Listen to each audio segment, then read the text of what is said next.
It was the kind of silence that makes your ears ring, not the comfortable kind, where a room just happens to go quiet.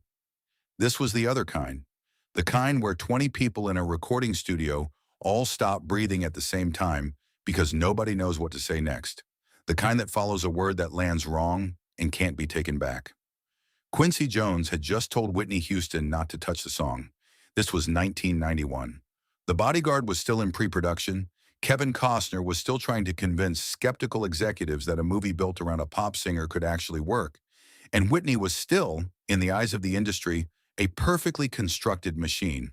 Flawless, reliable, safe. She had sold tens of millions of records. She had won Grammys. She had done everything right, every single time. And the people around her had come to expect that as a baseline, not as an achievement, but as a minimum requirement. And now she wanted to record a Dolly Parton song. Not just any Dolly Parton song either. I Will Always Love You was one of the most beloved country ballads ever written. Dolly had recorded it twice, hit #1 twice, and the second time, 1982, she had done it while the song was still raw in people's memories. You don't touch a song like that. You just don't. That was the thinking in the room. That was the thinking of the man who had worked with Frank Sinatra, with Miles Davis, with Michael Jackson, with Ella Fitzgerald, with what felt like every important voice of the 20th century. If you want to subscribe and hear more stories like this one, hit that button now. Because what happened next in that studio is something most people have never heard told properly. Quincy Jones looked at Whitney across the mixing console and said it plainly. The song belonged to Dolly. The original was already perfect. Covering it wasn't a risk worth taking, not for a movie soundtrack, not at this stage of her career. The subtext was clear enough even if the words were careful. You could ruin this. Whitney didn't argue. She didn't get loud, didn't throw anything, didn't storm out. People who were in the room that day have described a particular quality she had, a kind of stillness that wasn't passivity. It looked like calm on the surface, but underneath it was something closer to a decision being made. She listened to everything Quincy said, and when he was finished, she nodded. Then she asked if they could try it anyway. To understand what that moment cost her, you have to go back a little. Not to the Grammys or the arena tours or the magazine covers, but further, to a small Baptist church in Newark, New Jersey, where a little girl named Whitney Elizabeth Houston learned what it actually meant to sing. New Hope Baptist Church was her mother's world before it was hers. Sissy Houston was a gospel singer of real consequence, a woman who had backed Aretha Franklin and Elvis Presley, and who understood music the way a carpenter understands wood. Not just its surface, but its grain, its weight, the way it responds to pressure. Growing up inside that, Whitney didn't learn singing as a performance. She learned it as something closer to prayer. Something you gave rather than something you did. By the time the music industry found her, she was already fully formed in ways they couldn't quite see. What they saw was the looks in the voice. And the voice was, by any honest measure, something that happens maybe once in a generation. What they couldn't entirely see was the gospel core underneath it, the part of her that didn't care about polish for its own sake, that was always reaching for something realer than perfect. Clive Davis saw it, partially. He built her career with care and genuine affection, and the results were staggering. But the machine they built together was optimized for a particular kind of success, the kind measured in chart positions, in radio spins, in unit sales. And Whitney had been living inside that machine for years by the time The Bodyguard came along. She had learned to work within it. She had become to the outside world exactly what they wanted her to be. The song was a way out of that, even if nobody framed it that way at the time. I Will Always Love You, stripped of its country production and its steel guitars and its particular dolliness, was something else underneath. It was a goodbye, a dignified one, full of love and pain in equal measure, the kind of farewell where you're setting someone free even as part of you is breaking. Whitney understood that in her bones. The character she was playing in the film understood it. And somewhere between the character and the singer, the song had started to feel like hers, in a way that was difficult to explain but impossible to ignore. But Quincy Jones was Quincy Jones. You don't just dismiss what that man says. His words carry a kind of accumulated gravity that most people in music spend their whole careers trying to earn, and he hadn't said what he said carelessly. He had looked at this song and this singer and made a professional judgment based on decades of knowing exactly how these things go. Songs that belong to somebody else don't transfer easily. The comparison is always there, waiting. And when the original is beloved, the cover is always fighting uphill. What nobody in that room had fully accounted for was what happened when Whitney Houston stopped trying to be careful. The producers got the track ready. A spare arrangement, just enough to support a voice, nothing to hide behind. And when Whitney stepped to the microphone that day, something shifted. People who were there have tried to describe it differently over the years.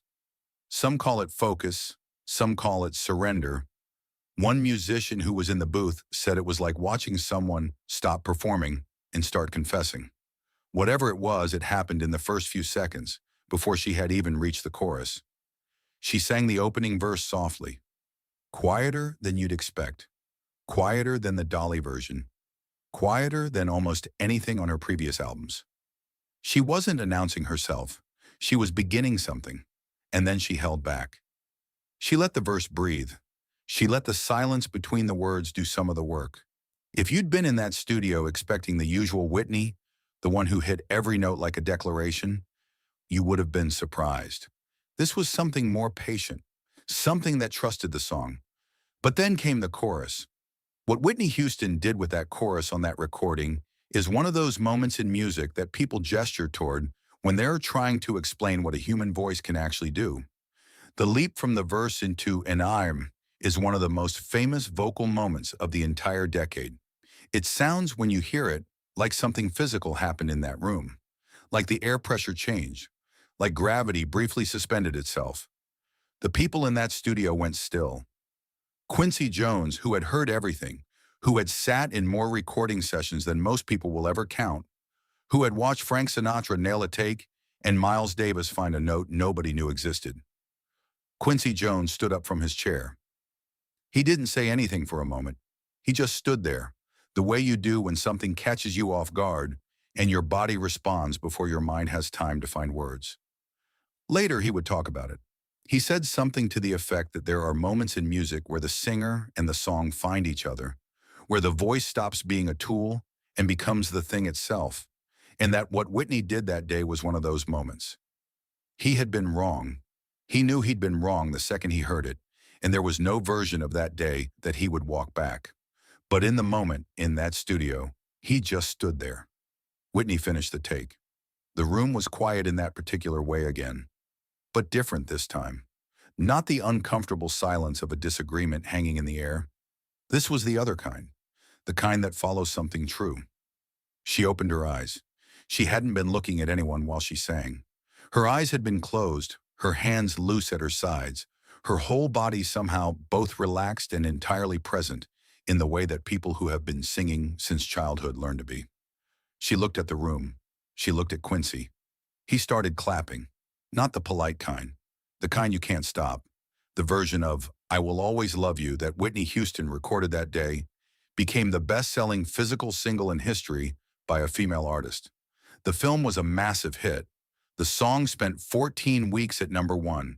It won Grammy Awards. It became, in the years after her death, one of the first things people reach for when they try to explain what made her irreplaceable. Dolly Parton, when she heard what Whitney had done with her song, said it was the greatest compliment of her career. She has said many times in many interviews that Whitney's version made her cry, that it showed her something in her own song that she hadn't known was there. But here is the part of this story that the charts don't tell you. The part that matters most isn't the 14 weeks at #1, or the Grammy, or the 50 million people who bought the record. The part that matters most happened in a recording studio, before any of that, when a woman who had spent years being told exactly who she was and what she could and couldn't do, decided to try the thing anyway. She wasn't defiant about it. She didn't need to be. Defiance is for people who are still trying to prove something. What Whitney had, what she walked into that studio with, what she always had underneath everything, was something quieter than defiance and harder to shake. It was faith, the deep kind, the kind she grew up with in Newark. in that small church standing next to her mother, learning that a voice is not an instrument you play, but a truth you carry. When Quincy Jones told her not to touch the song, she heard him. She took it seriously the way you do when someone whose opinion you respect says something you don't want to hear, and then she went and sang the song. Not to prove him wrong, but because the song was asking for something, she was the only person who could give it. That's the part nobody could have predicted.